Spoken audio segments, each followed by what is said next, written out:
The emergency beacon. Commander Kale stared at the tactical display with growing horror. The red markers representing void swarm ships spread across the hologram like a deadly infection. His blue hands trembled as he counted the enemy vessels. 300, maybe more. The peaceful Zephyrian colonies had never faced anything like this. Status report, Kale commanded, his voice barely steady. Around him, the command center of Station Harmony buzzed with desperate activity. Officers rushed between stations while emergency lights painted everything in harsh red shadows. "Sir, we have confirmation from the Outer Rim," reported Lieutenant Zora, her usually bright blue skin now pale with fear. "The Centauri Federation has fallen. The Void Swarm consumed their entire fleet in less than 6 hours." The weight of those words hit everyone in the room. The Centauri Federation commanded the most advanced military in known space. Their ships could destroy entire planets. Their shields could withstand the energy of a star. If they had fallen to the Void Swarm, what hope did anyone else have? Kale had seen the reports from the first attacks. The Void Swarm was unlike any enemy the galaxy had ever faced. They were not a species seeking conquest or resources. They were parasites that fed on the life force of entire civilizations. Their black ships moved like living things, growing larger and stronger with each world they consumed. "What about the Crystal Collective?" Kale asked, though he already feared the answer. "Gone, sir. The Void Swarm reached their core worlds yesterday. We lost contact with their capital system 3 hours ago." The Crystal Collective had been the oldest civilization in the galaxy. Their technology was so advanced that other species called it magic. They had mastered time travel, dimensional manipulation, and matter creation. If even they could not stop the Void Swarm, who could? "Sir," called out Communications Officer Nix from across the room. "We are receiving emergency transmissions from 17 different systems. They are all requesting immediate military assistance." Kale closed his eyes for a moment. The Galactic Council had been formed to prevent exactly this kind of catastrophe. For thousands of years, the peaceful species of the galaxy had worked together to solve problems through diplomacy and shared knowledge. They had created a civilization where war was almost unknown. But the Void Swarm did not understand diplomacy. They consumed everything in their path. Peaceful planets, warlike species, advanced civilizations, primitive colonies. Nothing seemed to matter to them except feeding their endless hunger. "How long until they reach Zephyrian space?" Kale asked. 12 hours, sir. Maybe less if they maintain their current speed." 12 hours. Kale looked around the command center at his people. Zephyrians were naturally peaceful. They had not fought a real war in over 2,000 years. Their ships were designed for exploration and scientific research, not combat. How could they possibly stand against an enemy that had destroyed civilizations far more powerful than theirs? The forbidden option. "Sir," Lieutenant Zara said quietly, "there is one option we have not considered." Kale looked at her with curiosity. His people had already tried everything they could think of. They had reached out to every military alliance, every advanced civilization, every species with powerful weapons. All had either fallen to the Void Swarm or were too far away to help. "What option, Lieutenant?" Zara hesitated, looking uncomfortable. "The humans, sir. We could contact Earth." The command center fell silent. Several officers turned to stare at Zora as if she had suggested something shameful. Contacting Earth was not illegal, but it was considered beneath the dignity of advanced civilizations. Earth was classified as a death world. The planet was so dangerous that most galactic species would die within hours of landing there. The weather was violent and unpredictable. Massive storms could destroy entire cities. The ground itself could shake and crack open without warning. The native life forms were aggressive predators that had spent millions of years learning to kill. The humans who lived on this nightmare world were considered primitives by galactic standards. They had only discovered space travel a few decades ago. Their technology was crude and inefficient. Their society was chaotic and violent. They fought wars among themselves constantly, even when they had no enemies to fight. The humans have no experience with space combat, Kale said slowly.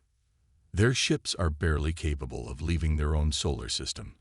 What could they possibly do against the Void Swarm? I know it sounds desperate, sir, Zara replied. But they are the only species we have not contacted. And the reports from their world, they describe a people who have survived conditions that would kill any of us. Kale had read those reports. Earth was a world of extremes. Temperatures that could freeze blood solid or boil it in seconds. Radiation levels that would kill most species. Gravity so strong that it would crush the bones of lighter beings. The humans had not just survived in these conditions, they had thrived. Even if we contacted them, Kale said, what makes you think they would help us? They have no reason to care about our problems. Because, sir, Zara said quietly, the Void Swarm will reach Earth eventually. If we fall, they will have no one left to warn them. Kale considered this. The humans might be primitive, but they were not stupid. They would understand that helping the galaxy was helping themselves. But could they actually make a difference? Their ships were so basic that they still used chemical propulsion. Their weapons were kinetic projectiles that seemed almost laughably primitive compared to energy weapons. Sir, Communications Officer Nix called out urgently. We are receiving a priority transmission from the Galactic Council. They are requesting immediate conference with all remaining fleet commanders. The holographic display flickered to life, showing the faces of the surviving leaders from across the galaxy. Kale counted only 12 faces. A month ago, there would have been hundreds. Council leader Vex, an ancient being from the crystalline worlds, spoke first. His voice carried the weight of desperation. Fellow commanders, we have reached the end of our options. The Void Swarm has consumed 67% of known civilizations. Our combined remaining forces number less than 300 ships. The numbers were worse than Kale had feared. 300 ships against an enemy that had already destroyed thousands of advanced vessels. It was not a battle. It was a massacre waiting to happen. We have one final option, Vex continued. We must contact the species we have never considered before. The primitives. The Deathworld survivors. The ones who might understand survival in ways we have forgotten. Kale felt a chill run through his body. The Galactic Council was actually considering it.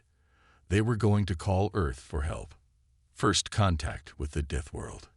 The transmission to Earth took only minutes to prepare, but it felt like hours. Kale watched as the communications array focused on the small blue world in the Sol system. Earth looked peaceful from space, but the intelligence reports painted a very different picture. The message was simple and direct. The galaxy was dying. An unstoppable enemy was consuming everything in its path. All advanced civilizations had fallen or were falling. Earth was the last hope. The response came faster than anyone expected. A human voice, speaking in the dominant Earth language, filled the command center. The translation system worked perfectly, but something about the tone made Kale uneasy. Galactic Council, this is Admiral Sophia Torres of the United Earth Defense Force. We have received your transmission and understand the situation. We are deploying our fleet immediately. Kale blinked in surprise. The humans had a fleet. The intelligence reports suggested they had only a few primitive vessels for exploring their own solar system. Admiral Torres, Kale transmitted back, we appreciate your willingness to help, but you should understand the nature of the threat. The Void Swarm has destroyed civilizations with technology far beyond anything Earth possesses. There was a pause before the human responded. When Admiral Torres spoke again, her voice carried something that Kale had not heard in weeks. Confidence. Commander, we have been monitoring galactic communications for some time. We know exactly what we are facing. The Void Swarm feeds on fear and despair. They consume civilizations that have grown comfortable with peace and prosperity, but they have never faced a species that was forged in the fires of a death world. Admiral, with respect, Your ships are not equipped for this level of warfare. Our most advanced vessels have fallen to these creatures." "Commander Kale," Torres replied, and Kale was surprised that she knew his name. "Your advanced vessels were designed by species that have never known true hardship. Every human ship, every weapon, every tactic we use was developed by beings who had to fight for survival every day of their lives. We do not build our military to look impressive. We build it to win." The transmission ended, leaving the command center in stunned silence. Kale stared at the communication panel, trying to process what he had just heard. The humans spoke with the confidence of a species that had never known defeat, but how could that be possible? They were primitives from a backwater world. "Sir," Lieutenant Zara said quietly, "long-range sensors are detecting movement in the Sol system. Multiple ships are launching from Earth orbit." Kale looked at the sensor display. The human fleet was indeed moving, but the readings made no sense. The ships were massive, far larger than the intelligence reports had suggested. And there were dozens of them, not the handful that Earth was supposed to possess. "How is this possible?" Kale asked. "Our intelligence reports indicated that Earth had only basic space capabilities." "Sir," Zora replied, studying the sensor data carefully, "I think the humans have been deliberately hiding their true capabilities. These ships are not primitive at all. The power signatures are unlike anything we have seen before." As Kel watched the sensor display, he began to understand that the galaxy had seriously underestimated the species from the small blue world. The humans were not the primitive savages that everyone believed them to be. They were something else entirely. The Deathworld fleet arrives. 18 hours later, the human fleet arrived at the edge of Zephyrian space. Kel watched from the bridge of his command ship as the Earth vessels dropped out of faster-than-light travel. The sight took his breath away. The human ships were nothing like the elegant designs favored by galactic civilizations. These vessels looked like weapons of war, built for one purpose only. Their hulls were dark and angular, covered in armor plating that showed signs of battle damage. Gunports lined their sides like the teeth of some massive predator. "Galactic forces, this is Admiral Torres," came the transmission from the human flagship. "We are reading Void Swarm signatures approaching from the outer system. All Allied ships should pull back to minimum safe distance. We will handle this." Kale felt a flash of anger. The humans had just arrived, and they were already trying to take command of the situation. "Admiral Torres, we appreciate your assistance, but my people have been fighting this enemy for weeks. We should coordinate our efforts." "Negative. Commander, your people fight with honor and restraint. The Void Swarm understands neither. They only respond to superior violence applied without mercy. This is not a battle you can win with conventional tactics." Before Kel could respond, the proximity alarms began screaming. The Void Swarm had arrived, and they came in numbers that defied belief. Over 400 black ships materialized at the edge of the system, their organic-looking hulls pulsing with an evil light. "All human vessels," Admiral Torres commanded, "execute Protocol Omega. Show them what a death world breeds." What happened next would be talked about in galactic history for centuries to come. The human fleet did not charge forward in a glorious battle formation. Instead, they scattered in all directions, using tactics that seemed to make no sense. Some ships dove toward the system's asteroid belt. Others accelerated toward the inner planets. A few seemed to be retreating toward deep space. The Void Swarm, sensing easy prey, gave chase. Their ships moved with predatory grace, confident in their ability to consume these primitive newcomers just as they had consumed every other enemy. They had no idea what they were about to face. The humans had not come to fight a conventional space battle. They had come to show the galaxy what it meant to be born on a world where only the strongest survived. They had come to demonstrate why Earth was called a death world, and why the species that emerged from such a place should never be underestimated. As the first human ship turned to face its pursuers, Admiral Torres's voice filled the communication channels one final time before the real battle began. "Void Swarm, meet Earth. Earth, Show them why we are the nightmare that nightmares fear. The battle for Zephyrian space was about to begin, and nothing would ever be the same again. Earth's answer. When predators meet apex predators. The Void Swarm had conquered 67 civilizations. They had consumed the life force of trillions of beings. They had never encountered resistance they could not eventually overcome. Fear and despair were their weapons, as deadly as any energy beam or missile. They fed on the terror of their victims, growing stronger with each civilization that fell before them. But as the first wave of Void Swarm ships closed in on what appeared to be a fleeing human destroyer, something unprecedented happened. The ship suddenly reversed course, accelerating directly toward its pursuers at a speed that should have been impossible for such a massive vessel. Commander Kale watched in horror from his command ship as the human destroyer opened fire with weapons unlike anything in the galactic databases.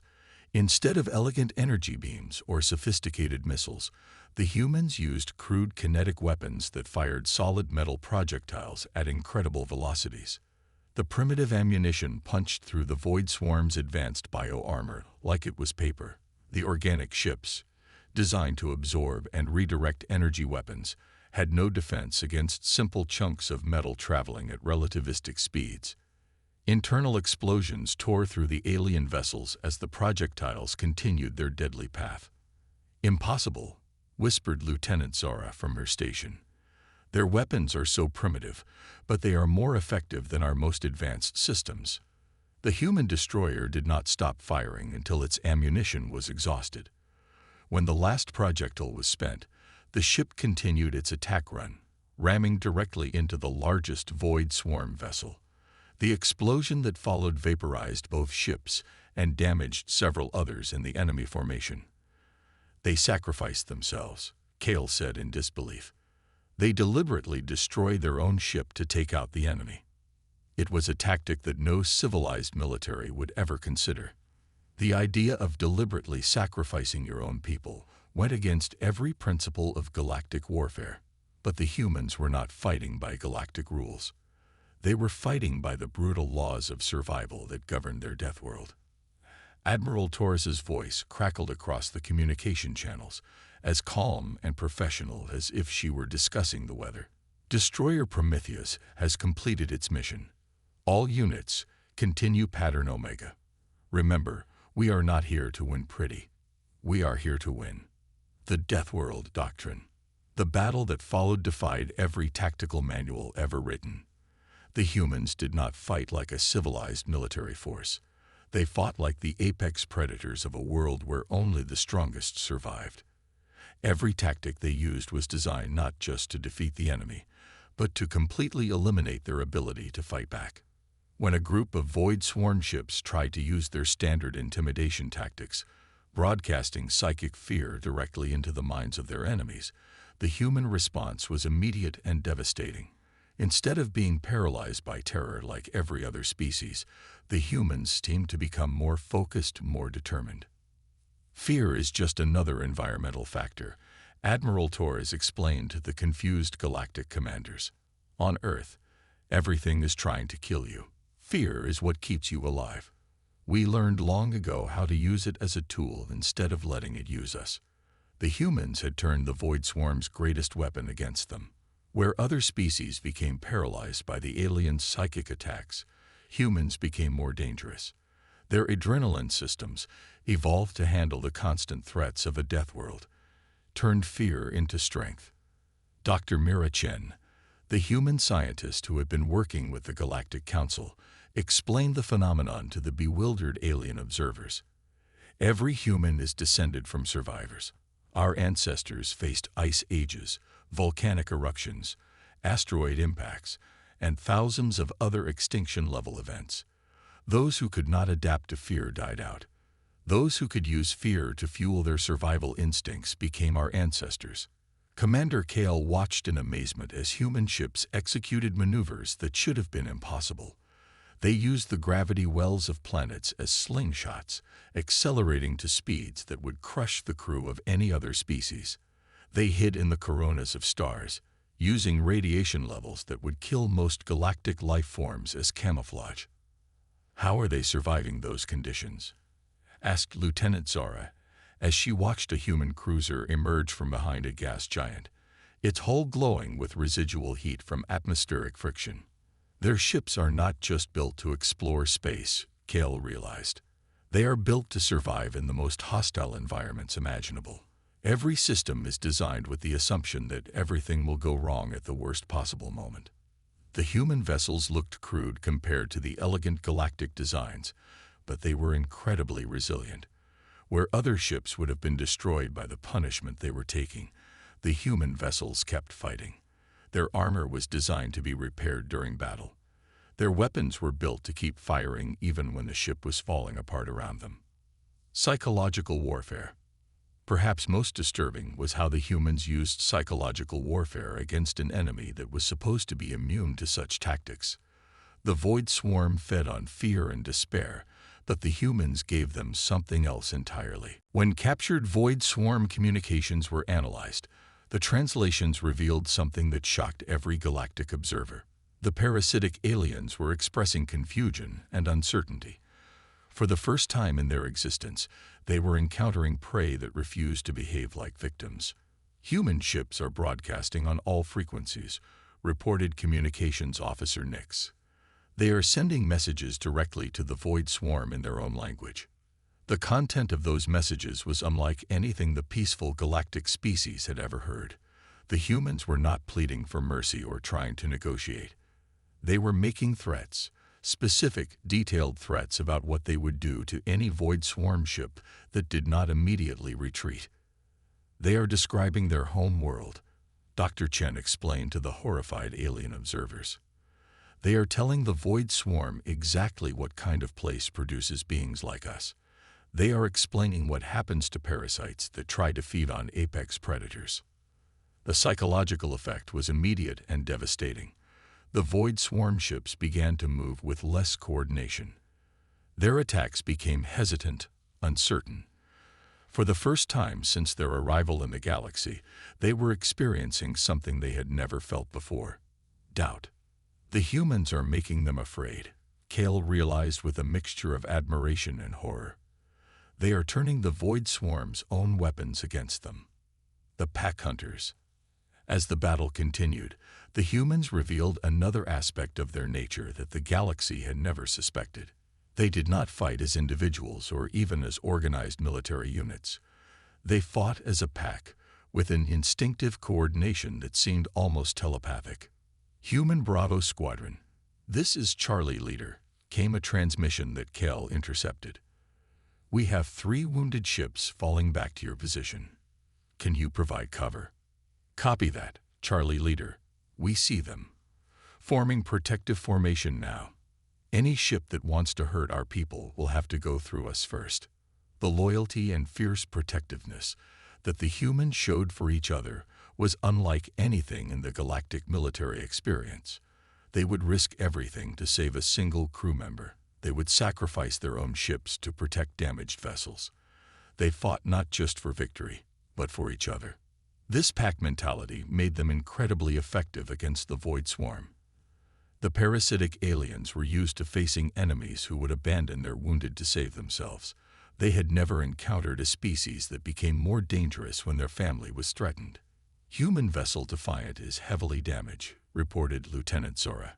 They are requesting permission to ram the Void Swarm command ship. Negative, Admiral Torres replied immediately. We do not sacrifice our people unless there is no other option. All units converge on the Defiant's position. We bring our wounded home. The rescue operation that followed was a masterpiece of coordination and determination. Dozens of human ships abandoned their tactical positions to form a protective screen around the damaged vessel. They fought their way through the entire Void Swarm fleet, taking massive casualties, but never leaving their people behind. The Void Swarm's nightmare. As the battle reached its climax, the true nature of the Void Swarm was revealed. They were not just parasites that fed on fear. They were cowards who had never faced real resistance. Every civilization they had conquered had fallen because they had become too comfortable, too civilized to fight back with the brutality necessary to defeat such an enemy. But the humans were different. They had not grown soft with peace and prosperity. They carried the genetic memory of millions of years of struggle, of fighting for survival against impossible odds. They were not just willing to do what needed to be done. They were eager to do it. "The Void Swarm is retreating," reported Lieutenant Zora in amazement. "They are actually running away." Commander Kale could hardly believe it.